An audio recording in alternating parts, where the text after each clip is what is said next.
is the goal to create a one world government run by the banking industry, run by the bankers, and they're doing it in sections. The European currency, the euro, and the European Constitution.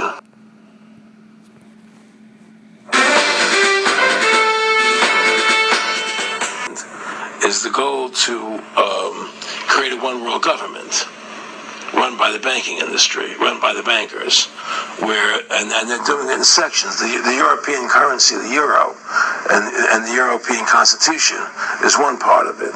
Now they're trying to do it in America with the North American Union, right? And they want to create a new currency called the Amero, right? And the whole agenda is to create a one world government where everybody has an RFID chip implanted in them. All money is to be in those chips, right? There'll be no more cash. And this is getting me straight from Rockefeller himself. This is what they want to accomplish. And all money will be in your chips. And so instead of having cash, anytime you have money in your chip, they can take out whatever they want to take out whenever they want to. If they say you owe us this much money in taxes, they just deduct it out of your chip digitally. Total control. Total control. And if you're like me or you, and you're protesting what they're doing, they can just turn off your chip. And you have nothing. You can't buy food. You can't do anything. It's total control of the people. And that chip's connected to a database that has your purchasing records, what you do, what everything, you sell. Everything is in there, you know? And so they want a one world government controlled by them, everybody being chipped, all your money in those chips, and they control the chips, and they control people, and you become a slave, you become a serf to these people. That's their goal, that's their intentions. Eric, can you be specific about when you met Rockefeller, how it happened in these discussions? I met Rockefeller through a female attorney I knew who called me up one day and said, one of the Rockefellers would like to meet you. I had made a video called Mad as Hell, and he'd seen the video and wanted to meet me and knew I was running for governor of Nevada. So sure, I'd love to meet him. And I met him and I liked him, and he was a very, very smart man. And we used to talk and share ideas and thoughts. And he's the one who told me 11 months before 9/11 ever happened that there was going to be an event. Never told me what the event was going to be, but there was going to be an event, and out of that event, we were going to invade Afghanistan to run pipelines from the Caspian Sea. We were going to invade Iraq, to take over the oil fields, establish a base in the Middle East, and make it all part of the New World Order. And we go after Chavez in Venezuela. And sure enough, later 9/11 happened, and I remember he was telling me how you're gonna see soldiers looking in caves for people in Afghanistan and Pakistan and all these places, and there's gonna be this war on terror, of which there's no real enemy, and the whole thing is a giant hoax. But it's a way for the government to take over the American people. He told you it was going to be a hoax. Oh, yeah. There's no question. He says, there's going to be war on terror. And he's just laughing. There's no... Who are we fighting? Why do you think 9/11 happened, and then nothing's happened since then? Do you think that our security is so great here that these people who pulled off 9/11, who were able to, can't knock down another plane? Come on, it's ridiculous. 9/11 was done by people in our own government and our own banking system to perpetuate the fear of the American people and to subordinating themselves to anything the government wants them to do. That's what it's about, and to create this war, this endless war on terror. And that's why and that was the first lie. And the next lie was going into Iraq, to get Saddam Hussein out with his weapons of mass destruction. That was the next lie. Now, specifically, this was a little over 6 years ago? This was... 11 months before 9/11. Yeah. And Nick Rockefeller, he's a lawyer, he's become your friend over the previous years, and he's saying to you that there's going to be this big event, and then out of that we're going to have a war on terror, and it's just going to go on and on. Right. an endless war on terror without any real enemy. That you can never define a winner. And did he say that it's going to be perfect because you can't define an enemy? It just goes on? Yeah, you can't define a winner. There's no one to beat, so it goes on and on forever. And they can do whatever they want. They scared the hell out of the American public. Look, this whole war on terror is a fraud. It's a farce. It's very difficult to say it out loud because people are intimidated against saying it. Because if you say it, they want to make you into a nutcase. But the truth has to come out. That's why I'm doing this interview. The fact of the matter happens to be that the whole war on terror is a fraud. It's a farce. There's a war going on in Iraq because we invaded Iraq.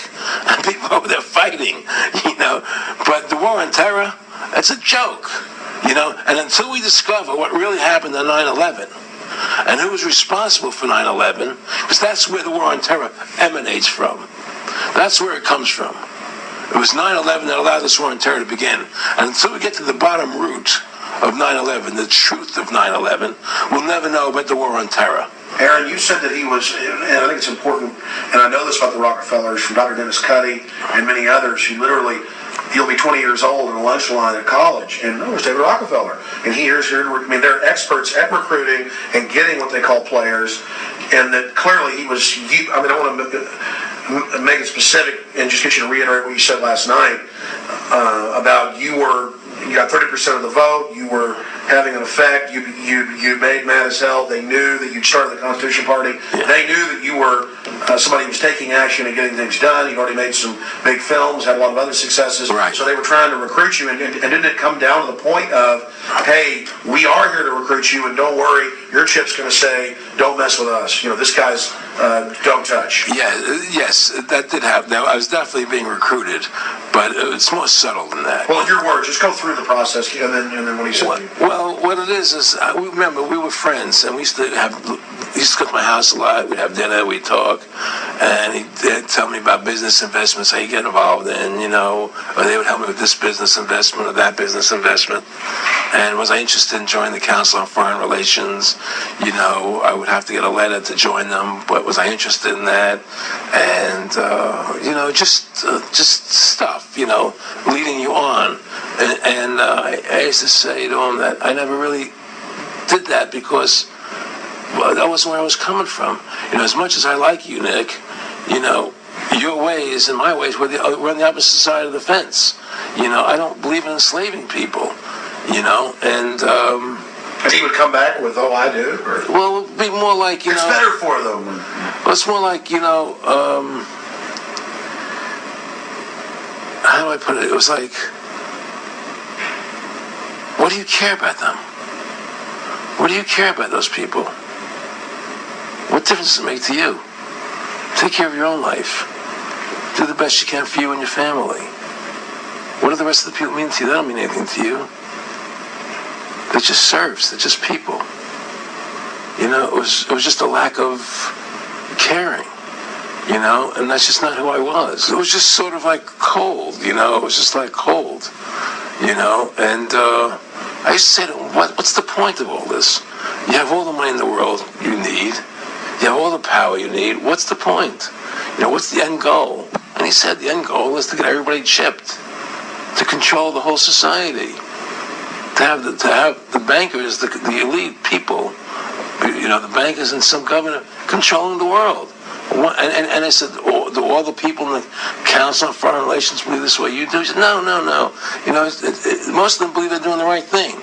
A lot of them believe it's better off being socialistic. We have to convince people that socialism is really capitalism. Because America's becoming a socialist country. It's a communist country today.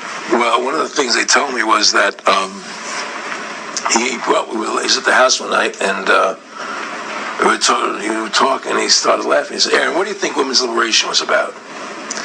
And I said, I had pretty conventional thinking about it at that point. I said things about women having the right to work, getting equal pay with men, just like they won the right to vote.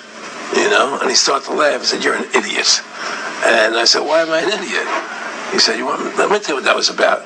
We, the Rockefellers, funded that. We funded Women's Lib, and we're the ones who got all over the newspapers and television, the Rockefeller Foundation. He says, and you want to know why? He says, there were two primary reasons. And one reason was, we couldn't tax half the population before women's lib. And the second reason was, now we get the kids in school at an early age. We can indoctrinate the kids how to think. It breaks up their family. The kids start looking at the state as the family, as the school, as the officials, as their family, not as the parents teaching them. And so those are the two primary reasons for women's lib, which I thought up to that point was a noble thing. You know, when I saw their intentions behind it, where they were coming from when they created it, the thought of it, I saw the evil behind what I thought was a noble venture.